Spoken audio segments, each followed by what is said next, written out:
Everyone, welcome to fitter study channel. और मैं हूं आपका fitter instructor Romesh Bisen from Wainganga ITI Garra Balaghat. पिछले वीडियोस में हमने एक्सरसाइज नंबर 9 कंप्लीट किया था, जो कि फोर्जिंग से रिलेटेड है। और अभी हम सारे फोर्जिंग से रिलेटेड क्वेश्चंस कर रहे हैं। आप अपने कमेंट बॉक्स में जाकर के प्लीज़ इस वीडियो के बारे में बताइए कि आपको ये वीडियो कैसा लग रहा है। ओके स्टूडेंट, और आज का ये जो वीडियो है इसमें हीट ट्रीटमेंट के कुछ क्वेश्चंस दिए हुए हैं, और साथ में आज हम रिवर्ट्स की भी बात करेंगे हम, जो कि फोर्जिंग शॉप में प्रयोग होने वाला एक एसेसरीज होता है। तो यहाँ पर हम देखते हैं कि ये जो फर्स्ट क्वेश्चन पूछा जा रहा है कि ऊष्मा उपचार विधि द्वारा स्टील के गुणों को बदला जा सकता है, तो नॉर्मलाइजिंग की जाती है। तो इससे पहले हमने जो क्वेश्चन किए थे कुछ इसी प्रकार से थे, जिसमें एनीलिंग के बारे में पूछा गया था, टेम्परिंग के बारे में पूछा गया था, हार्डनिंग के बारे में, और इस क्वेश्चन के माध्यम से क्या पूछा जा रहा है, नॉर्मलाइजिंग। तो नॉर्मलाइजिंग कब की जाती है, जब स्टील को उच्च क्रिटिकल तापमान से 50 डिग्री सेंटीग्रेड अधिक अपर क्रिटिकल टेम्परेचर पर गर्म करके उसे खुली हवा में ठंडा करके। तो ये राइट आंसर हो जाएगा। नेक्स्ट जो पूछा जा रहा है कि कठोर स्टील को 400 डिग्री सेंटीग्रेड से नीचे तापमान पर गर्म करके पानी से ठंडा करना, तो ये वाली जो विधि कहलाती है ये टेम्परिंग कहलाती है। तो इस प्रकार से स्टूडेंट यहाँ पर आपको देखते रहना है कि क्या क्या ऑप्शन दिए हुए हैं। तो यहाँ पर जो हमारा इस क्वेश्चन के अकॉर्डिंग जो राइट आंसर होगा वह होगा ऑप्शन ए। और सेकंड क्वेश्चन पूछा जा रहा है ऊष्मा उपचार विधियों के विभिन्न प्रभाव, नॉर्मलाइजिंग विधि है। तो यहाँ पर नॉर्मलाइजिंग विधि के बारे में बताना है कि नॉर्मलाइजिंग प्रोसेस में स्टील के साथ क्या किया जाता है। तो भंगुरता को कम किया जाता है, भंगुरता बढ़ाई जाती है, या मशीन योग्य बनाने के लिए, या एक समान सूक्ष्म ग्रेन संरचना की प्राप्ति के लिए। तो यहाँ पर जो हमारा राइट आंसर हो जाएगा वह ऑप्शन डी हो जाएगा, जो कि एक समान सूक्ष्म ग्रेन संरचना की प्राप्ति के लिए होता है। तो आप डी ऑप्शन को नोट कर लीजिए। एक्सरसाइज नंबर 11 की अगर हम बात करें तो 11 में जैसे कि मैंने बताया था कि इसमें रिवेटेड से क्वेश्चंस पूछे जाएंगे। तो यहाँ पर रिवेट दिया हुआ है, जो कि फर्स्ट क्वेश्चन पूछा जा रहा है कि रिवट का इस्तेमाल किया जाता है। रिवट का इस्तेमाल कहाँ किया जाता है, भागों की मरम्मत के लिए, भागों को जोड़ने, या असेंबली के स्नेहन के लिए, या असेंबली को खोलने के लिए। तो भागों को जोड़ने के लिए हम जिस साधन का इस्तेमाल करते हैं उसे हम क्या करते हैं, रिवट कहते हैं। जैसे कि रिवट किस प्रकार का फास्टनर यदि पूछा जाता है तो यह होता है सेकेंडरी फास्टनर होता है, यानी कि सेमी परमानेंट जिसे हम बोलते हैं, अर्धस्थायी फास्टनर। नेक्स्ट क्वेश्चन पूछा जा रहा है कि रिवट के हेड का चुनाव किस आधार पर किया जाता है।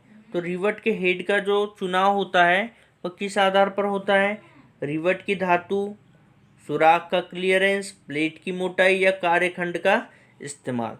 तो जिस प्रकार से आपका जो जॉब होता है आप उसे जैसा यूज़ करते हैं उस हिसाब से क्या होता है, रिवट के हेड का चयन किया जाता है।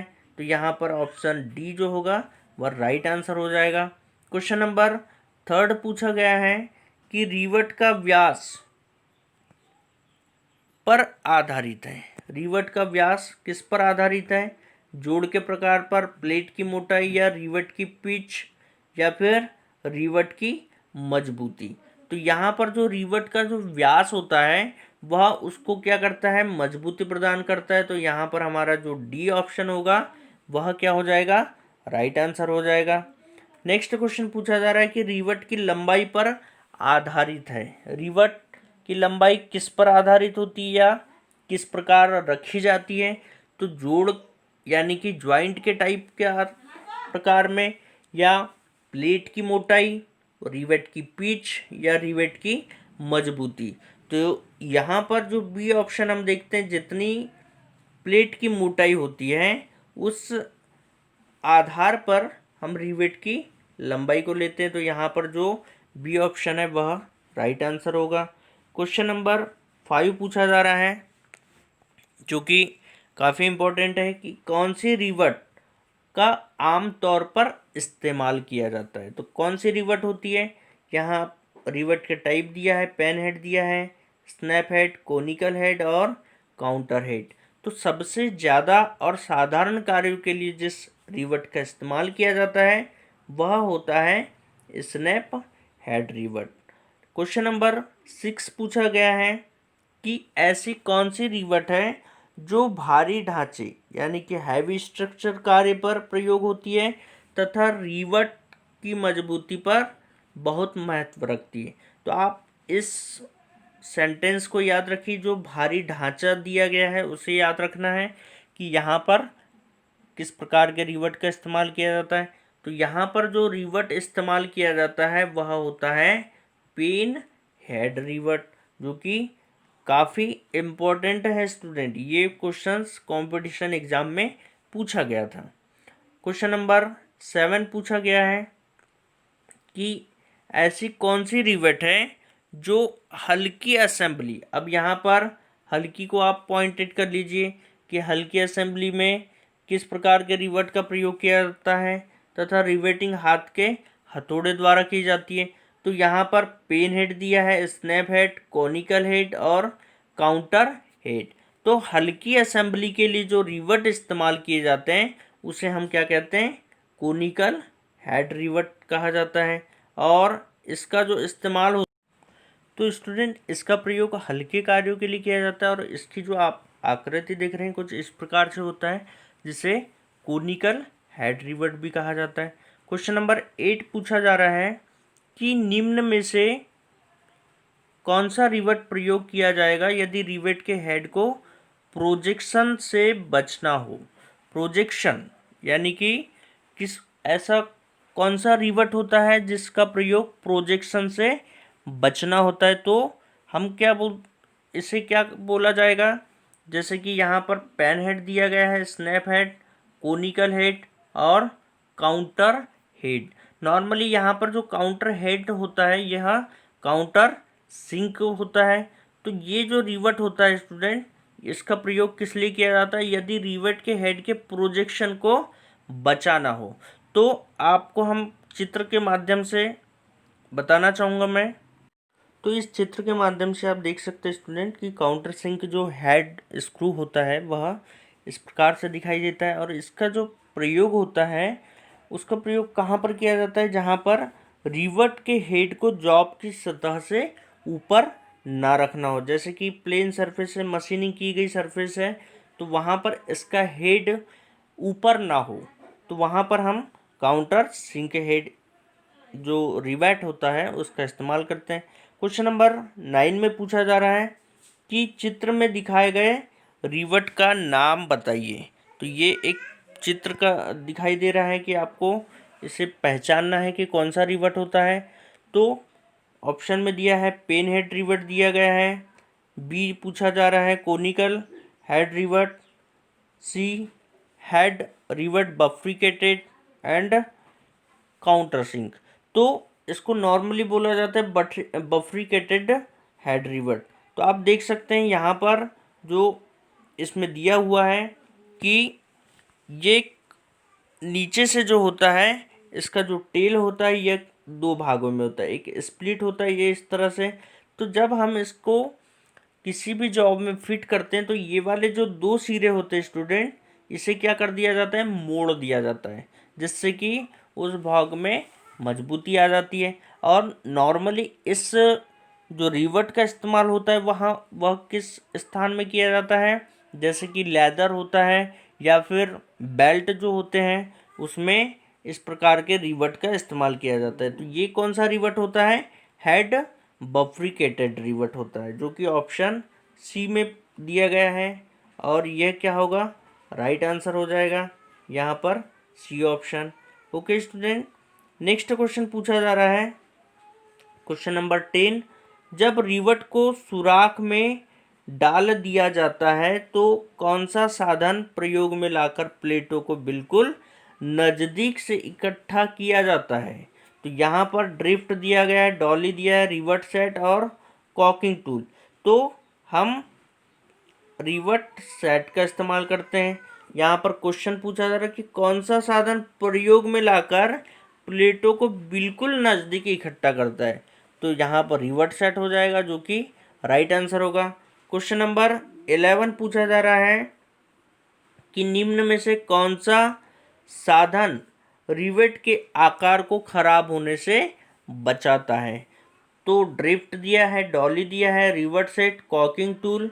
तो यहाँ पर जो डॉली जो है, डॉली का काम क्या होता है कि रिवर्ट के हेड को बचाए रखना या उसके आकार को बिगड़ने नहीं देना। क्वेश्चन नंबर 12 पूछा गया है कि जिन सुराखों में रिवेट लगानी है और उसको सीध में मिलाने के लिए किस साधन का प्रयोग करते हैं। तो जैसे दो प्लेटें हैं, जैसे कि यहाँ पर आप इस चित्र में देख सकते हैं कि दो प्लेटें हैं और ये एक सुराख है। तो इन सुराखों को आपस में अलाइन करने के लिए हम कौन से टूल का इस्तेमाल करते हैं। तो यहाँ पर जो हमारा राइट आंसर हो जाएगा, ड्रिफ्ट है, डॉली है, रिवर्ट सेट है और कॉकिंग टूल। तो राइट आंसर हो जाएगा हमारा ड्रिफ्ट। तो सीध में मिलाने के लिए हम किसका इस्तेमाल करते हैं, ड्रिफ्ट का। क्वेश्चन नंबर 13 पूछा जा रहा है कि साधन का नाम बताओ जो फ्लूइड टाइट बनाने के काम आता है। यानी कि फ्लूइड टाइट का मतलब क्या होता है कि लीकेज बिल्कुल भी ना हो। जो फ्लूइड होता है यानी कि द्रव, और टाइट मतलब बिल्कुल कसा हुआ। तो कौन से साधन से हम बनाते हैं, ड्रिफ्ट से बनाएंगे, डॉली से, रिवर्ट सेट या फुलरिंग। तो यहाँ पर जो फुलर टूल होता है उसकी सहायता से हम क्या करते हैं, फ्लूइड टाइट बना सकते हैं। क्वेश्चन नंबर 14 पूछा जा रहा है कि निम्न चित्र में पहचानिए कि प्लेट में सुराख सीध में नहीं है। तो आप इस फिगर में आप देख सकते हैं कि ए ऑप्शन को आप देखिए कि यहाँ पर सुराख सीध में नहीं है या गलत है, ठीक है। और जो बी है ये भी ऑप्शन कुछ ऐसे ही दिखाई दे रहा है। तो यहाँ पर आपको सुराख को पहचानना है कि सुराख सीध में है या नहीं है। तो ये प्लेट का जो सुराख है आप इसे ध्यान रखिएगा। तो इसके जो ऑप्शन दिए गए हैं, यहाँ पर ए दिया हुआ है, बी दिया है और सी दिया है और डी दिया है। तो यहाँ पर देखिए स्टूडेंट, इसका जो राइट आंसर हो रहा है वह राइट आंसर है, ये दिखाई दे रहा है, जो कि हम चित्र के माध्यम से हम देख सकते हैं कि यहाँ पर ए वाला जो चित्र है इसके जो सुराख है यह सीध में नहीं है। आप इस चित्र को ध्यान मत दीजिए क्योंकि ये जो है इसका सुराख तो सीध में है, परंतु क्या हो रहा है कि प्लेट का जो सुराख है वो सीध में नहीं है। तो ये जो प्लेट के जो सुराख है ये सीध में दिखाई नहीं दे रहे हैं। तो हमारा जो राइट आंसर हो जाएगा वह ऑप्शन ए हो जाएगा। ओके स्टूडेंट, क्वेश्चन नंबर 15 पूछा जा रहा है कि निम्न चित्र में पहचानिए कि रिवेट की बॉडी रिवेटिंग से पहले समकोण पर नहीं थी। तो यहाँ पर जो ऑप्शन दिए गए हैं, जैसे कि ऑप्शन ए दिया है, कुछ इसी तरह से चित्र दिया हुआ था। और इसके बारे में क्या पूछा जा रहा है कि ये इस क्वेश्चन में रिवेट की बॉडी रिवेटिंग से पहले समकोण पर नहीं थी। तो यहाँ पर हमको समकोण पहचानना है जो कि 90 डिग्री में नहीं है। तो आपको यहाँ पर सारे रिवर्ट्स देखिए इस चित्र के माध्यम से कि सभी तो यहाँ पर 90 डिग्री में, परंतु जो बी आपको जो दिखाई दे रहा है, जो बी वाला जो भाग है वह क्या है, 90 डिग्री में नहीं है, वह कुछ तिरछा दिखाई दे रहा है। तो इसके अकॉर्डिंग हमारा जो राइट आंसर हो जाएगा वह क्या हो जाएगा, ऑप्शन बी होगा, जो कि राइट आंसर होगा। क्वेश्चन नंबर 16 पूछा जा रहा है। क्वेश्चन कुछ इसी तरह से जो कि आपको क्लियर हो जाएंगे कि चित्र में क्या दर्शाया जा रहा है। तो 16 क्वेश्चन में पूछा जा रहा है कि निम्न चित्र में पहचानिए कि बहुत अधिक छूट दी गई है, यानी कि अलाउंस ज़्यादा दिया गया है। तो यहाँ पर देख लेते हैं ऑप्शन ए, जो कि हमने पहली बार कर चुका है इस प्रश्न को, जिसमें होल सीध में नहीं थे। ऑप्शन बी, इसमें समकोण में नहीं है। नेक्स्ट जो सी जो दिखाई दे रहा है, सी को हम देख लेते हैं कि सी में क्या पूछा जा रहा है। यहाँ पर जो प्रश्न पूछा जा रहा था कि बहुत अधिक छूट दी गई है, तो यहाँ पर हम देख लेते हैं कि ये वाला जो ऑप्शन है ये करेक्ट लग रहा है हमें, और ऑप्शन डी जो है इसे भी आप नोट करते चलिए। तो यहाँ पर जो ऑप्शन सी होगा वह हमारा राइट आंसर हो जाएगा। ओके स्टूडेंट, क्वेश्चन नंबर 17 पूछा गया है कि निम्न चित्र में पहचानिए रिवर्ट हेड को शंख से केंद्रित नहीं किया गया है। शंख से केंद्रित नहीं किया गया है, तो यहाँ पर आप देख सकते हैं कुछ इसी तरह के ऑप्शन दिए हैं, यानी कि फर्स्ट, सेकंड और थर्ड जो है हमने बिल्कुल कर चुका है। तो यहाँ पर जो हमारा राइट आंसर हो जाएगा वह होगा हमारा ऑप्शन डी होगा, जो कि ये जो प्लेट आपको दिख रही है ऑप्शन डी में, ये इस प्रकार से। तो आप इस चित्र को ड्राइंग करके इन चित्र की आप डिस्क्रिप्शन समझ सकते हैं या रिवर्ट की डिस्क्रिप्शन को समझ सकते हैं। क्वेश्चन नंबर 18 पूछा जा रहा है। यहाँ पर एक मशीन दिखाई दे रही है, जो कि इस मशीन टूल का नाम बताना है। तो ये मशीन टूल क्या है इसे हमको बताना है।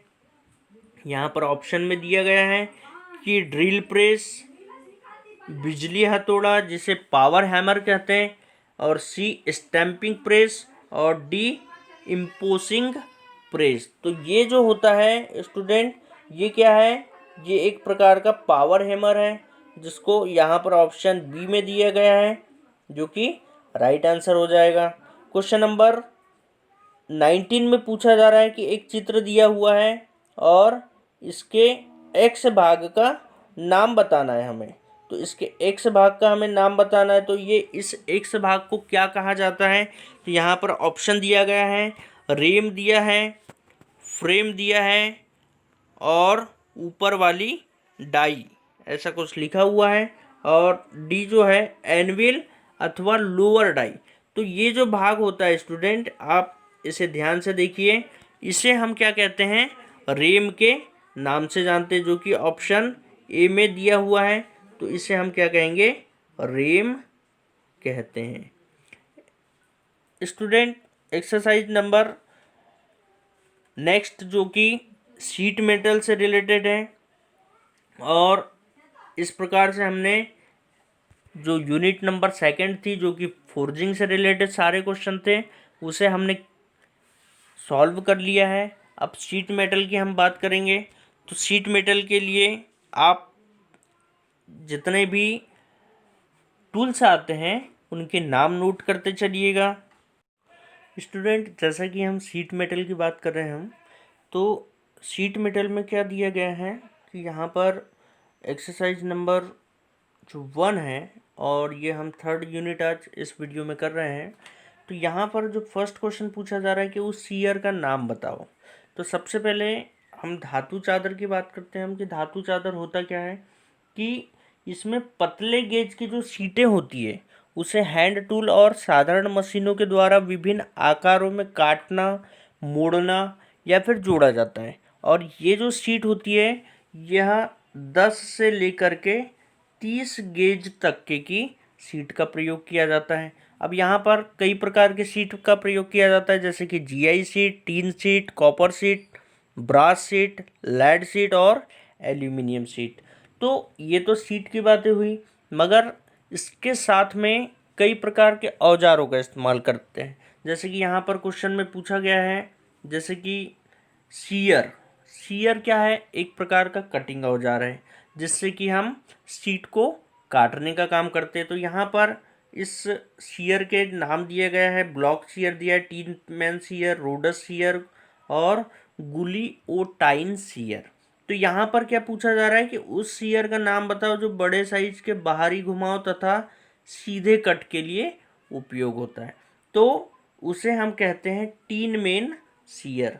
इस सीयर का इस्तेमाल बड़े साइजों के लिए किया जाता है। नेक्स्ट क्वेश्चन पूछा जा रहा है, स्नीप के प्रयोग से धातु की चादर की मोटाई धातु चादर की मोटाई को काटा जा सकता है। कितनी मोटाई तक की चादर को हम काट सकते स्नीप से? तो स्नीप जो होता है वह क्या होता है, छोटी आकृति की होती है, और जो कम घेरे में यदि आपको या कम साइज की जो सीटें होती है उसे काटने के लिए हम स्नीप का इस्तेमाल करते हैं।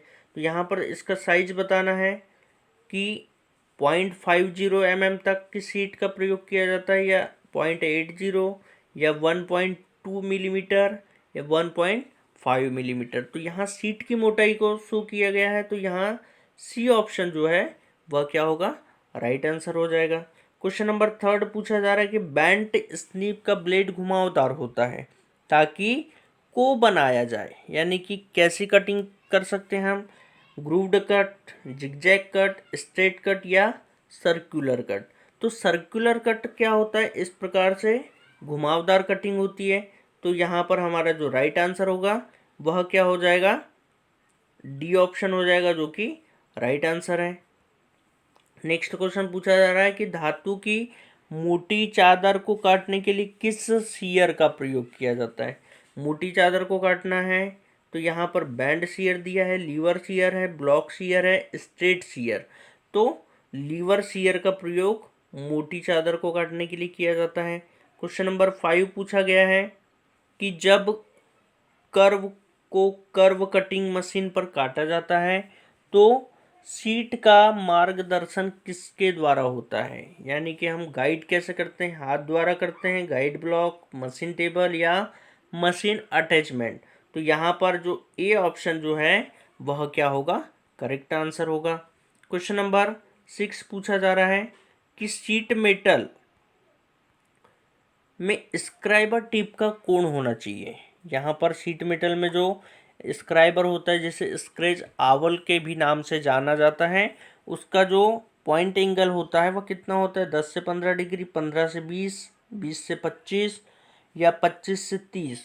तो टिप का जो कोण होता है वह होता है 15 से 20 डिग्री का, जो कि ऑप्शन बी में आपको दिखाई दे रहा है, वह करेक्ट आंसर होगा। क्वेश्चन नंबर 7 पूछा गया है कि चित्र में अंकित एक्स पार्ट का नाम बताइए। तो सबसे पहले हम इस चित्र की बात करते हैं तो इसे हम क्या कहते हैं, स्नीप के नाम से जानते हैं, जो कि सीट को काटने का काम करता है। तो यहाँ पर जो एक्स वाला जो भाग है इसे क्या कहेंगे, पीवट कहेंगे, ब्लेड कहेंगे, हैंडल कहेंगे, या फिर समकोण लंबाई कहेंगे। तो यहाँ पर जो करेक्ट आंसर हो जाएगा वह होगा हमारा बी ऑप्शन, जिसमें ब्लेड दिया हुआ है। क्वेश्चन नंबर 8 पूछा जा रहा है कि लीवर शीयर के भाग एक्स का नाम बताना है। तो आप यहाँ पर एक्स देख सकते हैं कि ये जो भाग है इस भाग का नाम बताना है।